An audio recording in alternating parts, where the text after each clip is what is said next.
அன்பு இறைமக்களே, வணக்கம். இன்றைய நாள் எல்லோருக்கும் நல்லதொரு நாளாக அமைய நம் இறைவனை வேண்டுகின்றேன். எல்லோருக்கும் நல்லதொரு ஆசி இன்று கிடைக்கப்பெறுவதாக. முன்பு கடந்து வந்த பாதைகள், கவலைகள் நீங்கி இனி வரும் நாட்கள் அனைவருக்கும் மன அமைதியும் நல்லதொரு வாழ்வும் அமைய இறைவனை வேண்டுகிறேன். இன்று நாம் பேச போகும் கருத்து என்னவென்றால், வேலை வாய்ப்பின்மை, வேலை இல்லாமல் தவிக்கும் இளைஞர்கள். இதுதான் நாம் இன்னைக்கு ஜெபம் பண்ண போற கருத்து. முதல்ல அதை பத்தி நம்ம கொஞ்சம் பேசிட்டு அப்புறமா நம்ம இறைவனிடம் வேண்டுவோம். இன்னைக்கு வேலை வாய்ப்பின்மைங்கிறது எப்படி இருக்குங்கிறது நம்ம அனைவருக்கும் அறிந்த விஷயமே. ஏன்னா பள்ளிகள், கல்லூரிகள் நிறைஞ்சிருக்கு. கல்லூரிகளில் ஒவ்வொரு வருடமும் படிச்சுட்டு வெளியில வர இளைஞர்கள் நிறைய இருக்காங்க.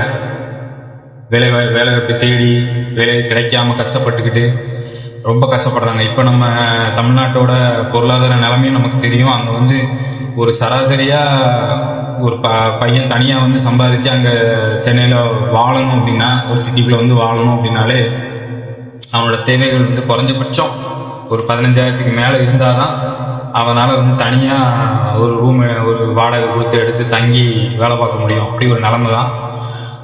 அந்த இப்போ பெரிய பிரச்சனை என்னென்னா, சவுத்துலேருந்து வர பசங்களுக்கு எப்படி இங்கே சென்னையில் வேறு வேலை வாய்ப்பை தேடணும் அப்படிங்கிற விஷயங்கள் எதுவுமே தெரியாது.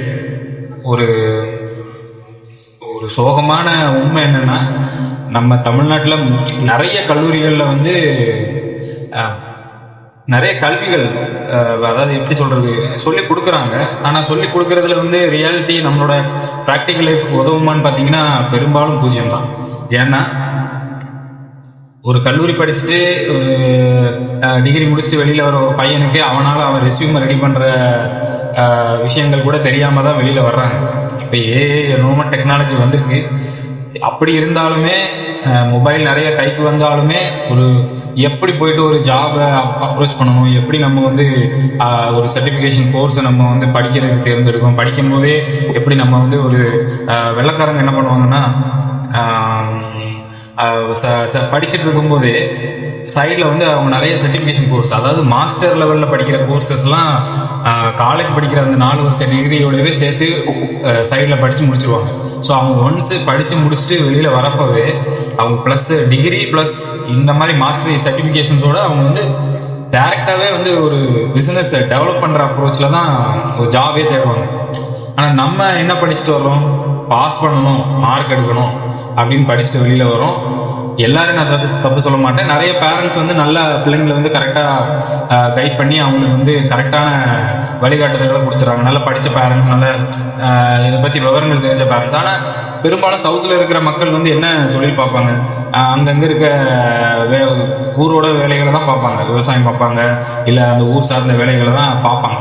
ஸோ அவங்களுக்கு பெரிய இந்த அளவுக்கு இதை பற்றி தெரியாது. அப்போ காலேஜ் தான் இதெல்லாம் சொல்லிக் கொடுக்கணும். ஆனால் காலேஜில் அதெல்லாம் நடக்குதா? கவர்சி காலேஜில் நடக்கிறது இல்லை. ஸோ அந்த மாதிரி விஷயங்கள் எல்லாம் சொல்ல தெரியாதது ரொம்ப கஷ்டம்தான்.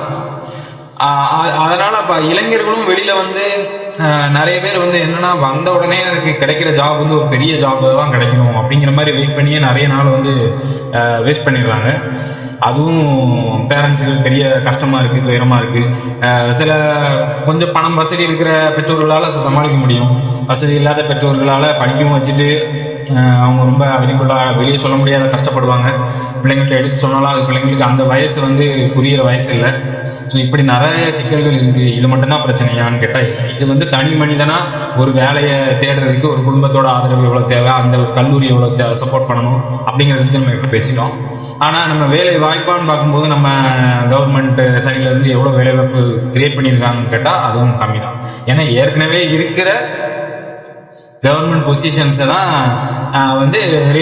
ரீஃபில் பண்ணிக்கிட்டே இருக்காங்க. எப்படின்னா அதில் ரிட்டையர் ஆவாங்க, புது தேவைகள் ஏதாவது 1-2 ஜாப் கிரியேட் ஆயிடுச்சுன்னா அதை ஃபில் பண்ணுவாங்களே தவிர புதுசாக வேலை உருவாக்கம் நடக்குதா அப்படின்னு நம்ம பார்த்தோம்னா கேள்விக்குறி தான். ஏன்னா ஏற்கனவே இருக்கிறவங்களோட ரிட்டையர்மெண்ட்டுக்கு மட்டும்தான் இங்கே பீப்புளை நம்ம புதுசாக வேலை உருவாக்குறதுக்கான திட்டங்களை பெருசா யாருமே வகுத்த மாதிரி எனக்கு தெரியல.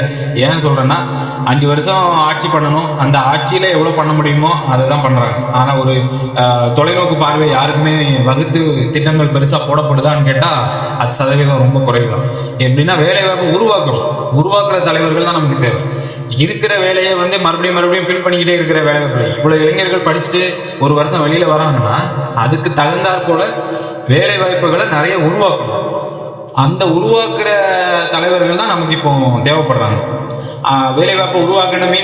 இப்போ ஒரு விவசாயம் பண்ணிக்கிட்டு இருக்காங்க, அவனும் விவசாயத்துல நிறைய டெக்னாலஜிகளை உள்ள கொண்டு புகுத்துறதுக்கு கவர்மெண்ட் நிறைய உதவி பண்ணணும். ப்ராஜெக்ட்ஸ் கொண்டு வரணும். படிக்கிற இளைஞர்களுக்கு நீங்க ப்ராஜெக்ட்ஸ் அனௌன்ஸ் பண்ணணும். இப்போ ஒரு மேம்பாலம் கட்டுறோம், ஒரு விஷயங்கள் கட்டுறோம்னா கண்டிப்பா அதுல நம்ம வெளிமாநிலத்திலிருந்து இளைஞர்களை வச்சு அவங்கள வச்சு வேலை வாங்கிக்கலாம் அப்படின்னு நினைக்கிறத விட படிக்கிற இளைஞர்கள்ட்ட நிறைய ஐடியாஸ் கேட்கணும். அதுல கண்டிப்பா தேர்ச்சி பெற்ற ஆசிரியர்கள் இருப்பாங்க, அவங்கள வச்சு வழிகாட்டுதலோட கவர்மெண்ட் ரிலேட்டடான ப்ராஜெக்ட்ஸ் அவங்கள்ட்ட கொடுக்கலாம். படிக்கும்போது ஒரு ப்ராஜெக்ட் கொடுக்கலாம். கம்ப்யூட்டர் படிக்கிறவங்களுக்கு சாஃப்ட்வேர் டெவலப்மெண்ட்ல கொடுக்கலாம். ரோடு இந்த மாதிரி சிவில் இன்ஜினியர்ஸை வச்சு மெக்கானிக்கல் இன்ஜினியர்ஸை வச்சுலாம் கவர்மெண்ட் ப்ராஜெக்ட்ஸ் பண்ணலாம், டெவலப் பண்ணலாம். அக்ரிகல்ச்சர் ரிலேட்டடான ப்ராடக்ட்ஸ் பண்ணலாம், மெடிக்கல் ரிலேட்டடான ப்ராஜெக்ட்ஸுக்கு சப்போர்ட் பண்ணலாம். எக்ஸாம்பிளுக்கு நான் சிட்டியில் எனக்கு தெரிஞ்ச ஒரு விஷயத்த நான் சொல்றேன். ஒரு வீடுல பார்க்கிங் இல்லை, ஏன்னா தெருக்கள் ரொம்ப சுருங்கி போச்சு. பார்க்கிங் கார் வச்சிருக்காங்க, யாருக்குமே பார்க்கிங் கிடையாது. சும்மா பார்க்கிங்காகவே மந்த்லி பாத்தீங்கன்னா 4000, 3000, 5000 வரைக்கும் ஒரு காரை பார்க் பண்றதுக்கு செலவு பண்ணிட்டு இருக்காங்க நிறைய இடத்துல, சென்னையில பெரும்பாலான இடத்துல. ஸோ இதுக்கு கவர்மெண்ட் என்ன பண்ணலாம்னா பார்க்கிங்ஸ் கட்டி அதுல ரெவன்யூ ஜென்ரேட் பண்ணலாம். நல்ல பப்ளிக் பிளேசஸ்ல பார்க்கிங் கொடுத்து அதுக்கு கூட நீங்க டிக்கெட் வச்சு காசு வாங்கலாம். ஸோ இந்த மாதிரி புதுசாக நீங்கள் ஒரு இன்ஃப்ராஸ்ட்ரக்சரை கிரியேட் பண்ணி அதில் வேலை வாய்ப்பு கொடுத்து அதுல இருந்து கவர்மெண்ட் வருமானத்தை எடுக்கிறதுக்கு என்ன வழியோ அதை பார்க்கணும். அப்படிதான் பண்ணனாதான் பொருளாதாரம் நம்ம தமிழ்நாடு தற்சார்பு பொருளாதாரத்தில் வளர முடியும். அதே அப்பதான் இளைஞர்களோட வேலை வாய்ப்பையும் கவர்மெண்டால பூர்த்தி பண்ண முடியும். இதை விட்டுட்டு வெளிநாட்டுல இருந்து நான்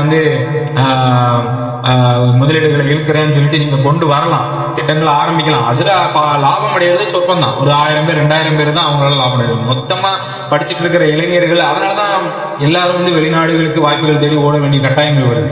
ஸோ குடும்பங்களை பிரிஞ்சு நல்லது இன்ப துன்பங்கள் எல்லாம் விட்டு எல்லாத்தையும் வெளிநாடுகளில் போய் அப்படியே எல்லாத்தையும் மறந்து அங்கே போய் அந்த வாழ்க்கையை நிம்மதியாகவும் வாழ முடியாம ஒரு மாதிரி போயிடுறாங்க. ஸோ இதெல்லாம் மாறணும்னா நம்ம ரொம்ப ஜெபிக்கணும். நம்மளோட ஜெபம் கடவுள் பயங்கரமா கண்ணீர் விட்டு நம்ம ஜெபம் பண்ணணும். ஸோ இன்னைக்கு நம்ம அதுதான் பண்ண போறோம். ஏன்னா இளைஞர்கள் வேலைவாய்ப்பு இல்லாமல் எவ்வளோ கஷ்டத்துக்குள்ளாகிறாங்க. இளைஞர்களை விட அந்த குடும்பத்தை நடத்த முடியாம அந்த பெற்றோர்கள் ரொம்ப மனவேதனையில் இருக்காங்க. ஸோ எல்லாருக்கும் மன மாற்றம் தேவை. ஸோ அதுக்காக நம்ம கண்டிப்பா இறைவனிடம் ஆண்டவரிடம் நாம ஜெபம் பண்ணணும். அந்த ஜெபம் நமக்கான ஒரு நல்ல ஒரு மாற்றத்தையும் நல்ல ஒரு வேலை வாய்ப்பையும், வேலை இல்லாம தவிக்கிற பல இளைஞர்களோட வாழ்க்கையில ஒரு நல்ல ஒரு வெளிச்சத்தை இன்னைக்கு கொண்டு வரணும். ஏன்னா இன்னைக்கு பெண்கள் எவ்வளவோ முன்னேறி வந்துட்டு இருக்காங்க. ஆண்களுக்கு நிகரான்னு சொல்றதை விட அவங்க ஆண்களுக்கு நிகர் இல்லை, அவங்க ஆண்களுக்கு மேல் தான். அவங்களும் நிறைய குடும்ப பொறுப்புகளை எடுக்கிறது, வேலைக்கு போயிட்டு ரெஸ்பான்சிபிலிட்டி எடுத்து எல்லா பெற்றோர்களை கவனிச்சுக்கிறதுல இருந்து பசங்க முன்னாடி செஞ்சுட்டு இருந்ததை பெருசா பேசிட்டு இருந்தோம். ஆனா இப்ப பெண்கள் அதை விட மேலா நிறைய விஷயங்கள்ல சாதிக்கிறாங்க, நல்லா பண்றாங்க. ஸோ அவங்களுக்கும் தகுந்த வேலை வாய்ப்புகளை கொடுக்கணும். ஏன்னா பெண்களுக்கும் வேலை வாய்ப்பு கிடைச்சாதானே அவங்களும் அவங்க வீட்டுகளை பார்த்துக்கிற பொருளாதாரத்துல எல்லாத்துலயும் அவங்களும் வலிமை விட்டு ஒரு குடும்பம் கீழே இருந்து மேலே வரும். ஸோ அதுக்கான வசதிகளும் இறைவனால எல்லா ஆசையும் எல்லாருக்கும் கொடுக்கணும். ஸோ இது எல்லாத்துக்காக நம்ம ஜெபம் பண்ணுவோம். என் அன்பு தகப்பனே, இந்த நாளை தந்தமைக்கு உமக்கு கொடான நன்றி. இந்த உலகில் அனைத்து காரியங்களும் உம்மாலன்றி வேறு எவராலும் இயங்கவில்லை. அதனால் சாத்தான்கள் பல பல பல வகையான துன்பங்களையும் இக்கல்களையும் உருவாக்கி கொண்டுதான் இருக்கின்றது.